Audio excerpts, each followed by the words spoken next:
сабағымызда көңіл күйімізді көтеру үшін жақсы сыныпқа көңіл күй сыйлайды. Сол үшін тақтаға шай келді. Келді, шай емешін. Қайсы?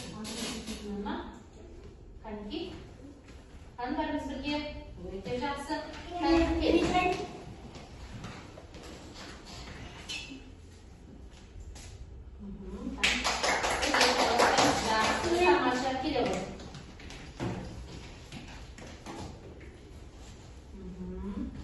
Қаны көпе сыйлаймыз бір-бірімізге жақсы.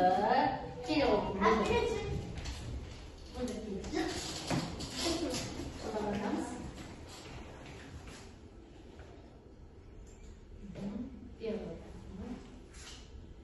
Өте жақсы. Келе оқым.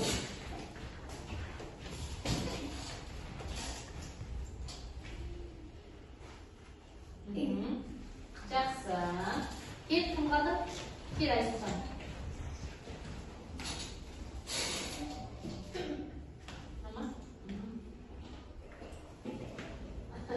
Жақсы, тамаша. Бұл видеоны тоқтатып.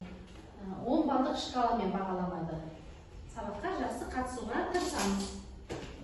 Қазір оқымысты робот әдісі арқылы үй тапсырмасын қорытындылап жіберейік. Сонымен сұраққа жауап берейікші кәні. Тұрады оғылына. Бала Абай қандай болды? Бала Абай әжесінің айтқан ертегілерін, өлеңдерін, әңгімесін ынтыға тыңдайтын. Әжесі ертегілерді әдемі дауыспен, әдемі қылып айтатын, дәмді қылып айтатын. Жақсы. Енді келесі сұраққа жауап берейікші кәні. Абай кім болған? Абай деген кім? Айта бол. Абай Құнанбаев деген жазушы, ақын, ағартушы, қара сөздерін жазған. Жарайсың, отыра бол. Тоқта кітабымызға қарайық. Кітабымызда Жәкен деген шығарма берген. Сол шығарманы қазір оқиық.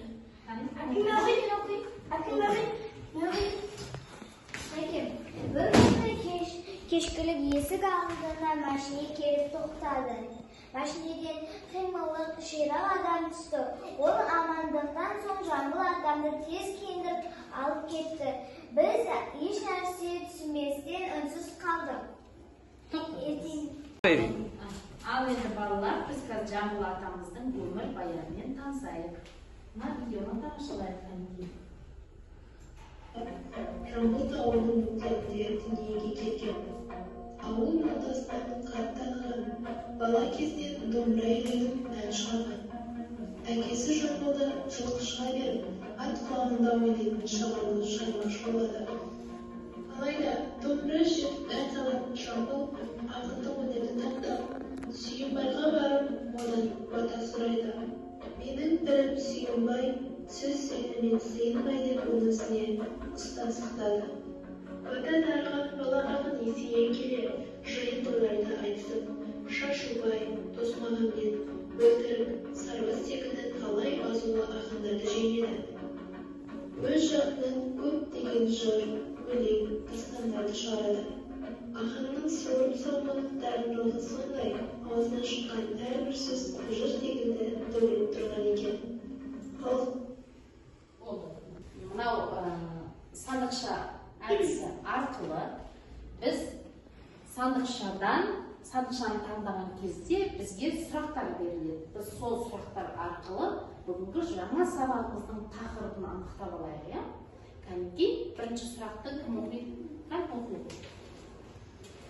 Жамбыл атаның қандай өлеңдерін білесіңдер? Амангелді. Кәні бір өлеңін мәнерлеп оқып жіберші кәні? Өлеңді айт дегенде ағылтқанмын, жүйіктей домбырамды сабылтқанмын. Ел сүйген еңіреп туған ерді мақтап, тынысын дұшпанымнан тарылтқанмын. Ойлансам сөзім шежіре қиял желі, өтеді көз алдымнан тарих белі. Тұлғанса батырлардың батылысын, қомдана сонда жамбыл сөйлегелі. Ардагер Амангелді ердің ері, кен өріш жалпақ дала туған жері. Елі мен мекенінің туын ұстап, қол бастап қан майданда аққан тері. Енді кім айтатқан келесісін айта бұл? Мәнерлеп, әдемілеп еді балалар. Абайды суреті. Мына отырған абайдың суретіне, өнерсіздің құсаған құдіретіне, ақыл қайрат білімді тыныстаған қасиелер абайдың кілбетіне, ақын таратқан әрбір тұсқа, соңғылары алдырған үлкен тұсқа, арғын айма сөзіне тәңірғаған, қандай аман барсың бұл туыста, терең ойдың түбінде теңіз бар, түсте көп қарасаң көңіл бар. Сол тереңге сүйсініп жан есі сабасыза мемлекке шығар. Өте тамаша, так, кім айтады қақпақтар? Айта қойшы. Асау тайға мүжек, ауыл кезіп жүрушек, атам үшін екі боз бола атағымыз соғына, еге екен кім білсін, жылы шеді жұмыс жоқ, құрай келі қарым жоқ, өмірді босқа өткізіп жүрдік пе екен қыз үшін, тек осыны ойландар, сенде ондай болмады, қылжақ бастық құрсын. Үйірге құшқыл тәтті сары қымыз, ауруға ем салуға қуаттары қымыз. Ыстыққа ұртар сусын таппағанда ерте-кеш байлар ішкен кәрі қымыз. Ашыған кен сабады алтын қымыз, бай биге шаттық берген салқын қымыз. Айтушылық іштен алып саған қағыз, кедейге келі енді шаттымыз. Өте тамаша, жарайсыңдар. Алғасымен біз кімнің өлеңімен таныстық айтыңдаршы? Дұрыс айтасыңдар. Ендеше бүгінгі сабағымыз Жамбыл ата туралы өтеді екенбіз. Яғни Жәкем деген тақырыппен танысамыз. Балалар, бұл тақырыпта біздің сабағымыздың мақсаты шығарманың мазмұнын, бөлімдерін анықтау, шығарманың мазмұнын айту, және де шығармаға жоспар құру, сонымен қатар сұрақтарды құрастыру, осы тақырыпқа байланысты. Түсінікті ме? Ал ендеше балалар, жаңа сабағымызға кірісейік. Қане бізде қандай мәтін берілген екен? Жәкем деген мәтін берілген екен.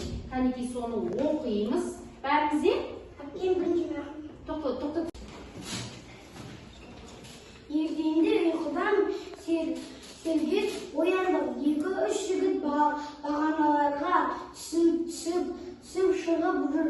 Ауыл адамдары лездей жиналып қалды. Ал енді құлақтарыңызды тосыңыздар деді. Кішкентай қара қорап радио екен. Арғы жағынан Жәкем жырларын төгуде.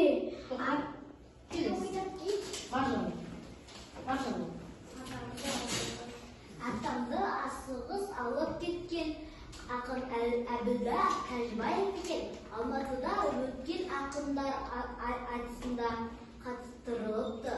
Жәкем жүйрік шығып, Мәскеуде өтетін Қазақстанның мәдениеті мен өнерінің 10 күндігіне қатысатын болыпты.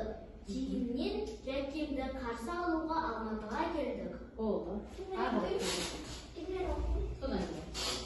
Пойыз тоқтағанда өнер адамдармен бірге атам да түсті. Адамның көптігі сонша мен топтың арасында қалып қойдым. Атам сондағы адамдарға осында менің бір қара қызым болу керек. Оны маған жіберіңдерші депті. Көпшілік екіге бөлінгенде атам мені іздеп жан-жағына қарап келеді екен. Ата дедім, даусымды естіген Жәкем мені көтеріп алды. Маңдайымнан иіске беткен соң қасына ертіп жүрді. Сұраққа жауап берейік. Ол үшін біз кітапхана әдісін бойынша бүгінгі жаңа сабағымызға байланысты сұрақтарға жауап беретін боламыз. Кәні бірінші сұрақта бізде не дейді? Кәні кім анықтайды? Мәтін қанша бөлімнен тұрады бұл жерде? 3 бөлімнен. Қандай? Айта қойшыдан. Кіріспе, негізі, қорытынды. Дұрыс, 3 бөлімнен тұрады бұл мәтінімізде. Ал келесі сұрағымыз не екен? Айтыс дегеніміз не? Ал айтыс дегеніміз не? Айтыңдаршы кәні? Қызбен ол айтсақ, айтыс дегеніміз қызбен ол айтысады. Ол кезде бір-бірінен ұтылып қалмауы керек. Тағы қандай? Қызбен жігіт айтысы бар, тағы? Ол мен ол айтысы бар. Ол мен олдың айтысы бар. Қызбен қыздың айтысы бар. Иә, дұрыс айтасыңдар. Ал біз енді қазір бір өнер көрсетіп жіберейікші балалар. Айтыс өнерінен, кәні шығайықшы, ұлдар мен қыздар айтысын жүргізіп жіберейік келіңдер. Жырдан керуен көші бар, көшке бізге қосылар, әсетпенен бір жандай, жырдан маржан тереміз. Домбырасын қолғалар, шабыттанып туғанар, жырынды көріп жаттайды, нағыз ақын сол болар. Болды, жарайсыңдар, өте жақсы. Жұптық жұмысымыздың тақырыбы көгершін әдісі екен. Бұл әдісте біз тапсырманы жұппен орындаймыз, яғни сұрақтарды берген тапсырманы жұппен орындаймыз және дұрыс жауап беретінбіз. Бізде бүгін 2 балдан беріледі.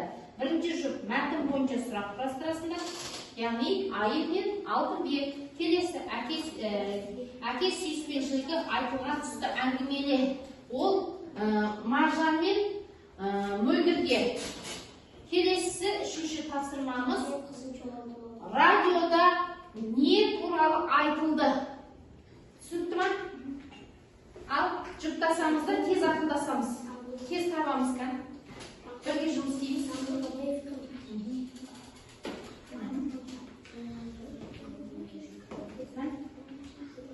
Бірге жұптасамыз, бірге орындаймыз.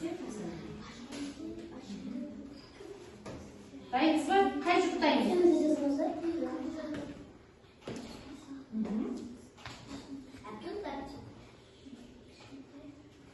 Болады, дәптегі орындаймыз. Жоқ, ауызша орындауға болады сендерге. Сендерге ауызша орындауға болады. Себебі әке сүйіспеншілігі айтылған тұста әңгімеле деп тұр.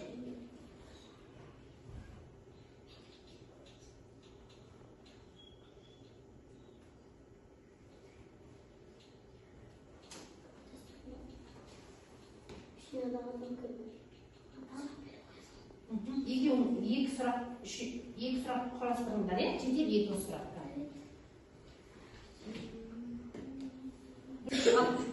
Бас үйден түскен адам кім? Жаңыл атап қойдан түскенде кімді іздеді? Қазақстан мәдениеті 10 күндігінде қай қалада болды?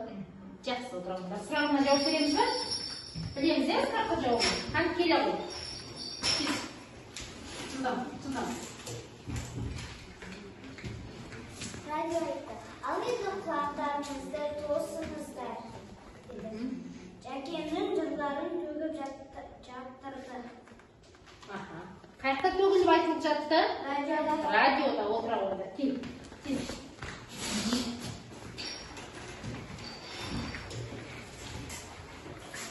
Пойыз тоқтағаннан кейін өнер адамдарының арасынан ата мені таппай қалды. Ата өнер адамдарына сұрады. Сосын 2 топқа бөлінді. Бірдемен ата деді. Менің дауысымды естіген Жәке мені көтеріп алып, маңдайынан сүйіп, ендігі жолы қасынан тастамайтын болды. Өте жақсы, жұптарға 2 балдан берілді. Сол туралы сұрақтарға жауап береміз. Қане, қол көтеріп жауап береміз. Әкем айтайын.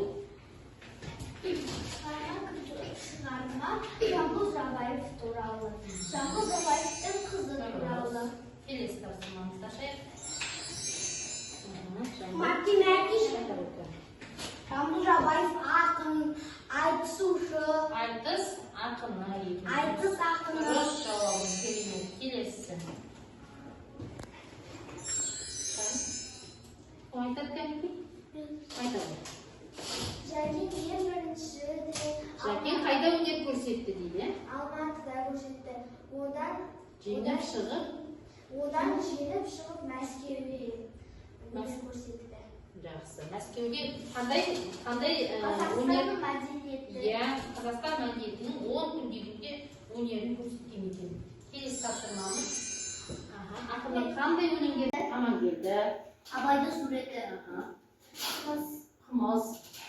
Сен айта болдың. Ленинградтық өлеңдерім деген өлең бар екен, жарайсыңдар. Ендеше бүгін сабағымыз аяқталды.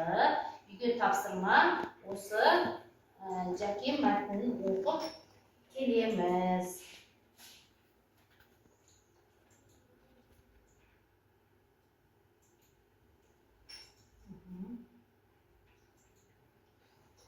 Ал балалар, енді бүгінгі сабағымызға біз қорытынды жасайық, рефлексия жүргізейік кәнекей.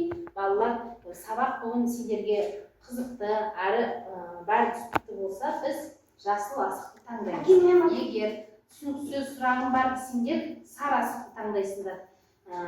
Тағы да мен түсінген жоқпын десеңдер, қызыл асықты таңдайсыңдар, иә? Кәнекей,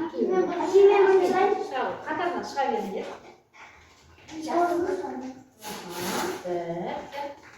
Қой.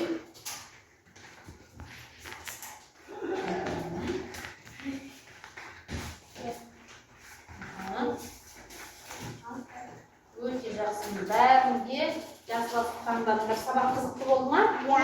Ал бұл сабағымызда бәрінде белсенді болдыңдар. Жақсы, рахмет. Барлықтарыңа жақсы балық қойылады.